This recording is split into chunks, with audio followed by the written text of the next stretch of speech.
Bismillahirrahmanirrahim. Assalamualaikum warahmatullahi wabarakatuh. Pada pertemuan kali ini, saya akan membahas mengenai akad murabahah atau yang biasa dikenal dengan akad jual beli. Tapi sebelumnya, izinkan saya untuk mengucapkan minal aidin wal faizin, mohon maaf lahir batin untuk semuanya. Maafkan jika saya ada kesalahan, baik itu perkataan ataupun perbuatan. Kita lanjut ke definisi dari akad murabahah. Ingat ya, akad murabahah itu merupakan akad jual beli. Murabahah adalah transaksi penjualan barang dengan menyatakan harga perolehan dan keuntungan itu disebut margin, yang disepakati antara penjual dan pembeli. Dalam kaitannya di sini, karena kita belajar terkait akuntansi perbankan syariah, penjual di sini berarti pihak bank syariah dan pembelinya itu bisa dari nasabah.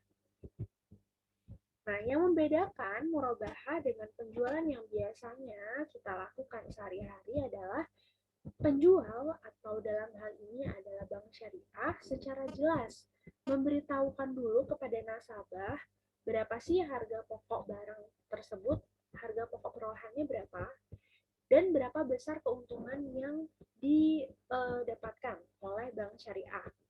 Jadi ketika mau akad, sebelum kita transaksi, nasabah diberitahukan dulu harga perolehannya itu berapa, lalu juga keuntungan yang akan didapatkan oleh bank syariah berapa. Jadi secara transparan. Nah, landasan syariah dari akad murabahah ini adalah Quran Surah Al-Baqarah ayat 275. Allah telah menghalalkan jual beli dan mengharamkan riba. Lalu selanjutnya dari hadis riwayat Ibnu Majah dari Suhaib menyatakan Rasulullah SAW bersabda, ada 3 hal yang mengandung keberkahan. Jual beli secara tangguh itu berarti secara cicilan ya, muqaradah atau mudarabah, dan mencampur gandum dengan tepung untuk keperluan rumah tangga, bukan untuk dijual. Nah, selanjutnya kita ke rukun dari jual beli atau dari murabahah itu sendiri. Yang pertama ada pelaku. Kalau pelaku itu terdiri dari pembeli dan penjual. Lalu yang kedua ada objek jual belinya, ini berupa barang ya yang diperjualbelikan. Lalu yang ketiga adalah serah terima atau ijab kabul. Mohon maaf sebelumnya penjelasan saya mungkin suara saya agak berbeda ya karena saya lagi flu. Tapi semoga bisa terdengar lebih maksimal di kalian waktu mendengar penjelasan saya. Nah, sekarang kita ke ketentuan syariahnya dulu. Tadi kan kita sudah bahas tentang rukun dari jual beli itu ada 3. Pelaku di sini ada penjual dan pembeli, lalu ada objek jual belinya yaitu barang yang diperjualbelikan, lalu yang ketiga adalah serah terima atau ijab kabul. Nah, kita bahas dulu di pelaku. Pelakunya di sini haruslah yang berakal, yang dapat membedakan antara benar dan salah gitu ya. Jadi cakap hukum. Lalu ada pertanyaan, apakah anak kecil itu dianggap sah ketika melakukan transaksi jual beli?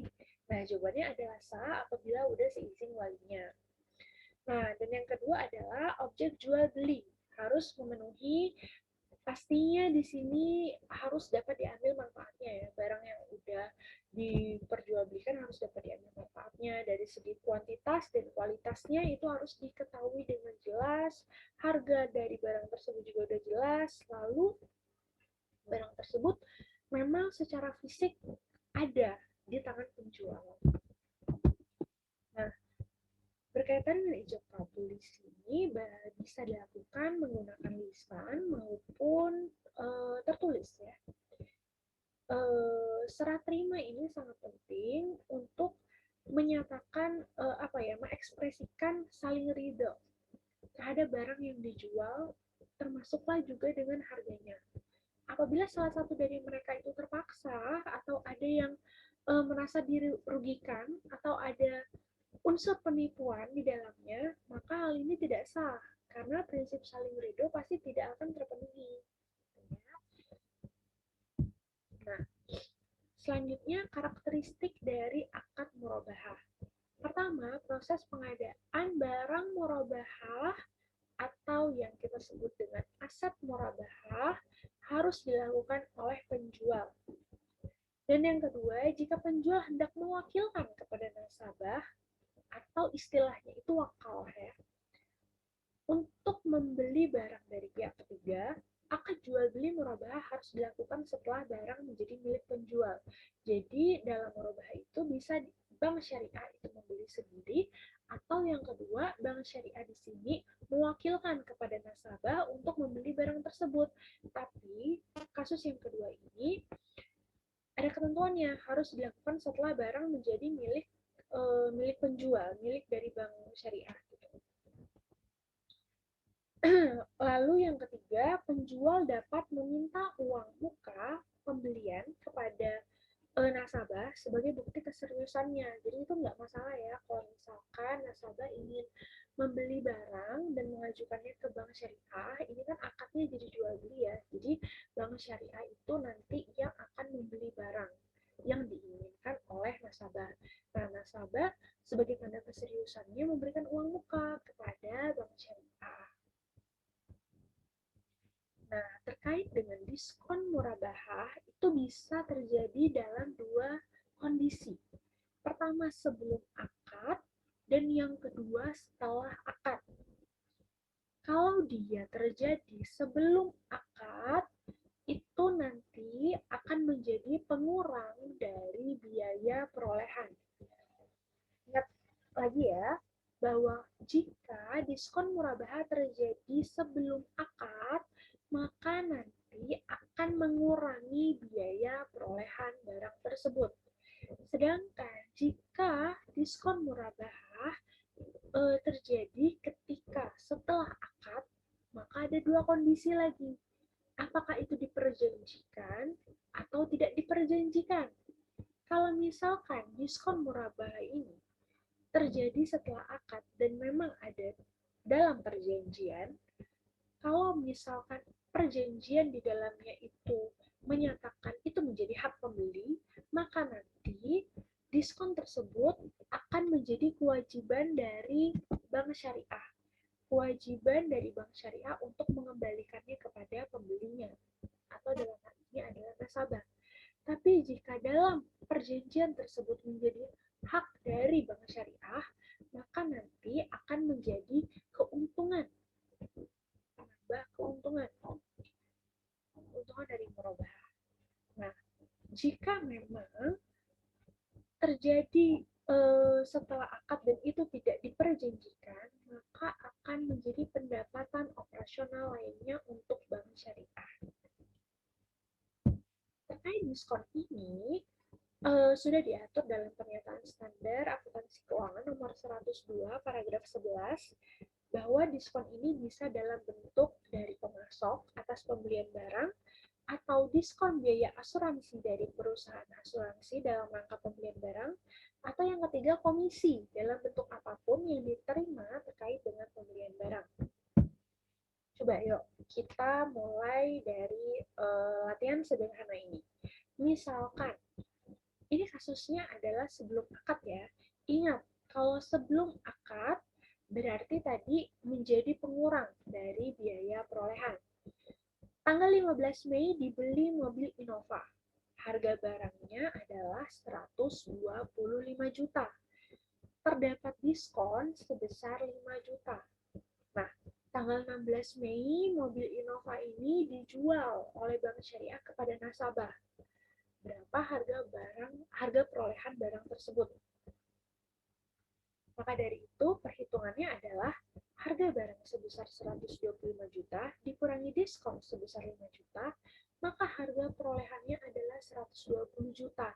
Jadi yang diakui adalah 120 juta, bukan 125 juta. Karena ingat, ini terjadi sebelum akad, otomatis akan menjadi pengurang dari biaya perolehannya. Oke, kita lanjut lagi. Sekarang kita membahas tentang karakteristik dari akad murabahah. Cara pembayaran dari akad murabahah ini bisa dilakukan dengan dua cara. Pertama langsung tunai, atau yang kedua dengan tangguh. Tangguh itu cicilan, jadi nggak langsung dibayar. Untuk murabaha tangguh, pembayaran dilakukan secara tangguh jika pembeli melunasi tepat waktu atau lebih cepat dari periode yang telah ditetapkan, maka penjual boleh memberikan potongan. Tetapi besarnya potongan ini nggak boleh diperjanjikan di awal akad. Jadi nggak boleh diiming-imingi dulu oleh bank syariah. Nah, apabila pembeli tidak dapat membayar hutangnya sesuai dengan waktu yang ditetapkan, ada kondisi di mana pembeli itu misalkan hutangnya itu dalam masa 1 tahun, tapi dia membayarnya itu lebih panjang. Nah, biasanya pembeli itu atau nasabah tidak mampu membayar di waktu yang telah diperjanjikan itu karena alasan tertentu, biasanya sih karena faktor ekonomi dan lain sebagainya. Nah, apabila pembeli tidak dapat membayar utangnya sesuai dengan waktu yang ditetapkan, pembeli tidak boleh didenda atas keterlambatan kecuali pembeli atau nasabah tersebut tidak membayar karena memang lalai atau karena disengaja ya. Nah, apabila pembeli mengalami kesulitan keuangan, maka nasabah hendaknya memberi keringanan. Keringanan ini merupakan alternatif atau beberapa cara agar pihak nasabah tetap dapat membayar cicilan tersebut. Keringanan dapat berupa menghapus sisa tagihan ataupun membantu menjualkan objek murabaha pada pihak lain atau juga melakukan restrukturisasi piutang. Restrukturisasi piutang ini bisa dalam bentuk pertama, berikan potongan sisa tagihan sehingga jumlah angsurannya menjadi lebih kecil. Pertama itu keringanannya. Alternatif kedua, melakukan rescheduling, di mana jumlah tagihan yang tersisa itu jumlahnya tetap, tidak ditambah, dan perpanjangan masa pembayarannya disesuaikan dengan kesepakatan kedua pihak sehingga besar angsurannya menjadi lebih kecil. Misalkan tiap bulan dia harus bayar 100.000 selama 1 tahun, lalu masa cicilannya itu jadi diperpanjang jadi sekitar 2 tahun atau 3 tahun, jadi lebih lama, tapi tiap bulannya dia nggak harus mengeluarkan 100.000, misalkan bisa aja 50.000 atau 20.000 tiap bulan, walaupun masa eh, masa tangguhnya ya, masa utangnya itu lebih besar sih, lebih lama, asalkan dia membayar. Nah, yang ketiga, mengkonversi akad murabaha tersebut dengan cara jual objek murabahanya kepada penjual sesuai dengan nilai pasar.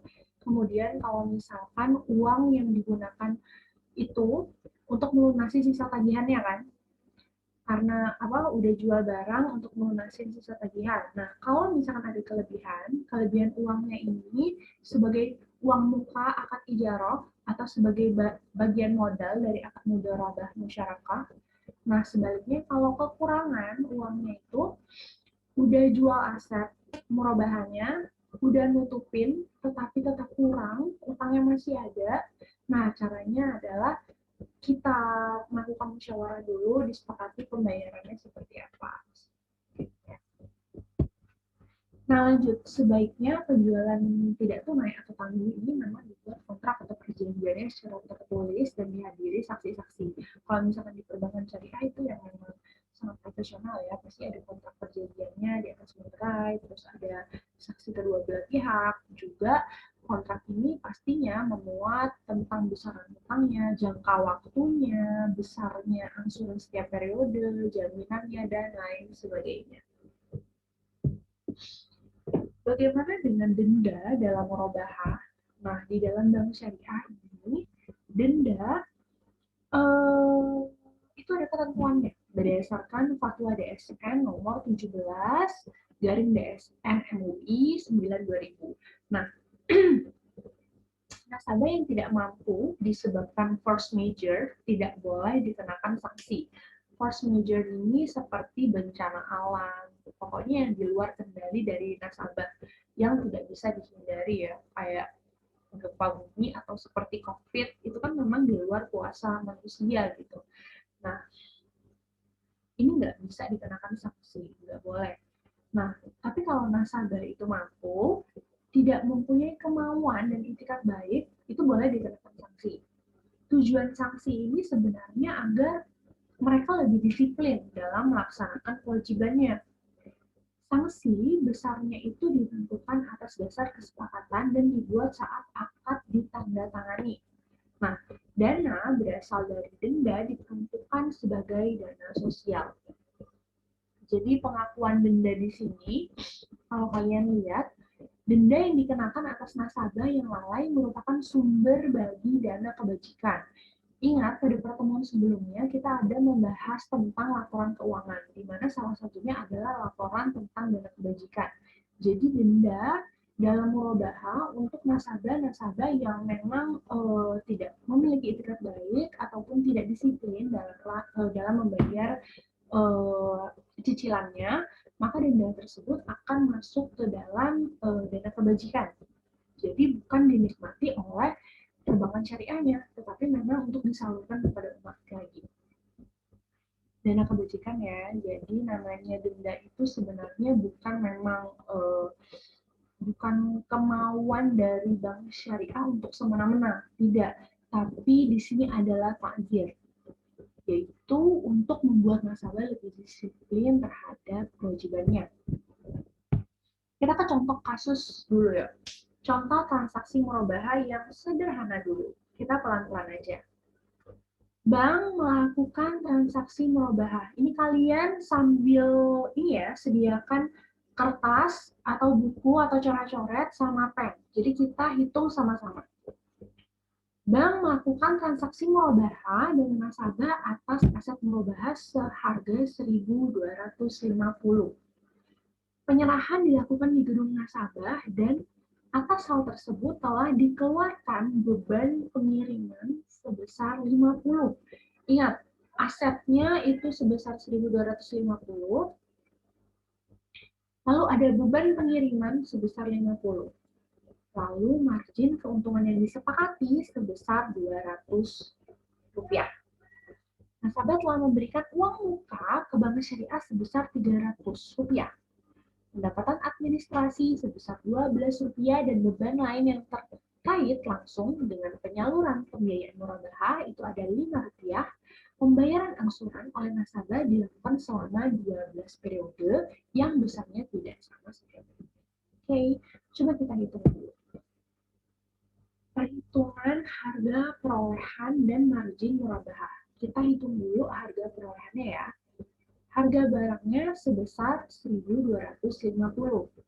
Lalu ingat, untuk mendapatkan harga perolehan, kita lihat lagi, ada biaya-biaya lain nggak yang mengikutinya? Ternyata ada biaya pengadaan, ada biaya pengiriman sebesar 50 rupiah. Jadi kita tambah dulu nih, 1.250 ditambah 50, dapatlah 1.300.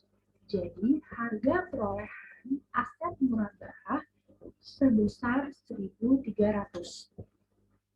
Nah, uang muka dari nasabah, kebetulan di sini nasabah memberikan uang muka sebesar 300 rupiah.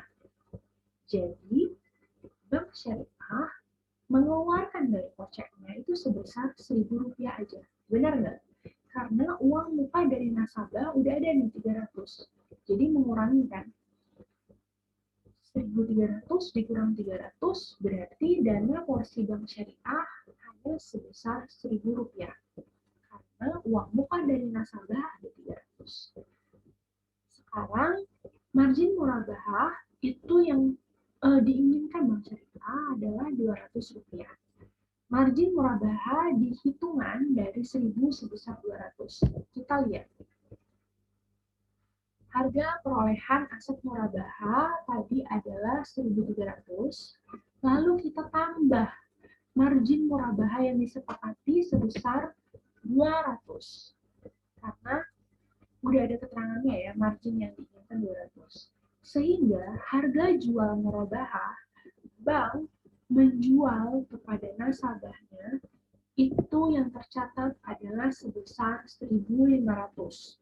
1.500 didapat dari harga perolehan aset murabahah sebesar 1.300 ditambah dengan margin atau keuntungan yang disepakati sebesar 200, dapatlah 1.500. Lalu uang muka nasabah tadi kan ada 300. Jadi mengurangi harga jualnya kan sebesar 1.200. Bukan mengurangi harga jual sih, tapi mengurangi sisa kewajiban. Jadi 1.500 dikurang 300 sama dengan 1.200 rupiah. Ini merupakan sisa kewajiban yang harus dibayar nasabah selama tadi berapa ya? 12 periode kalau nggak salah saya ya. 12 periode. Betul. Nah, seperti itu ya. Jadi harga perolehannya sebesar 1.300, margin yang diinginkan ditambah dulu, 1.300 ditambah 200, dapatlah harga jual murabahah. 1.500. Dapat ya rumusnya ya, jadi ya. Lalu dikurang uang muka nasabah 300, dapatlah sisa kewajiban nasabah sebesar 1.200. Kita ke jurnalnya. Tadi penerimaan uang muka dari nasabah sebesar 300. Ini merupakan jurnal dari sisi bank syariahnya. Oke. Ketika dia menerima uang muka dari nasabah, maka dia akan berarti menerima kas. Kas bertambah di sebelah debit sebesar 300. Lalu karena ini merupakan uang muka, jadi merupakan kewajiban dari bank syariah. Berarti utang uang muka murabahah bertambah di sebelah kredit sebesar 300. Jurnal pertamanya, penerimaan uang muka dari nasabah. Berarti kas di debit, utangnya di kredit sebesar 300. Lalu yang kedua, pada saat timbul beban lain yang dikeluarkan oleh bank atas pengadaan barang. Tadi ada biaya pengiriman sebesar 50. Maka 50 di sini dicatat sebagai namanya persediaan atau namanya aset murabahah. Karena ini kan menambah biaya aset murabahah ya. Aset murabahah kan tadi 1.250 kalau nggak salah saya ya. Iya, harga barangnya 1.250, ini merupakan aset murabahah. Nah, biaya pengadaan sebesar 50 ini akan menambah jumlah dari aset murabahah.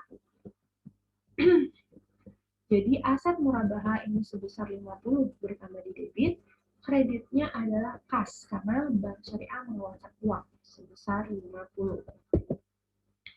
Lanjut, pada saat pembelian aset murabahah, berarti aset murabahah di debit, kreditnya kas karena mengeluarkan 1.250. Berarti sama ya. Dia di sini aset murabahah 1.250, adapun 50 yang tadi ini menjadi aset murabahah.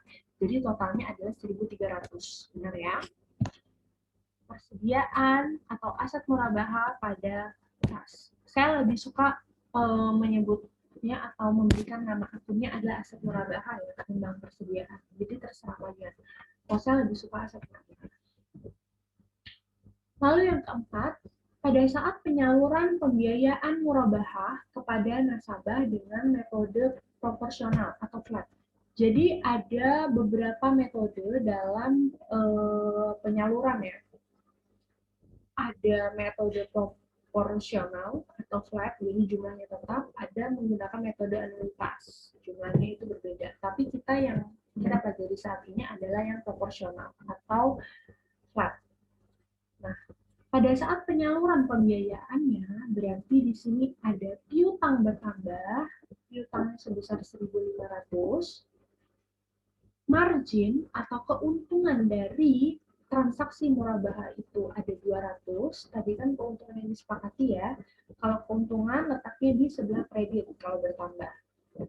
Lalu aset murabahah kan sejumlah 1.300, di kredit karena bank syariah menyerahkannya kepada nasabah yang awalnya di debit berubah di kredit sebesar 1.300. 1.300 ditambah 200, hasilnya adalah 1.500. Ini merupakan piutang murabahah. Artinya adalah hak dari bank syariah yang nantinya akan dibayar secara berangsur oleh pihak nasabah. Lanjut. Di sini ada pengakuan pendapatan. Tadi di pernyataan dari soal ya, ada pendapatan administrasi kalau nggak salah saya ya, sebesar Rp12. Berarti di sini kas bertambah sebesar Rp12, lalu kreditnya pendapatan bertambah sebesar Rp12. Lalu juga ada biaya komisi dan lain-lain sebesar Rp5, berarti biaya atau beban terkait langsung tentang tanggungan murabahah sebesar Rp5, lalu kas berkurang sebesar Rp5. Untuk slide yang nomor 24 ini, uang muka nasabah diakui sebagai pembayaran piutang sebesar Rp300.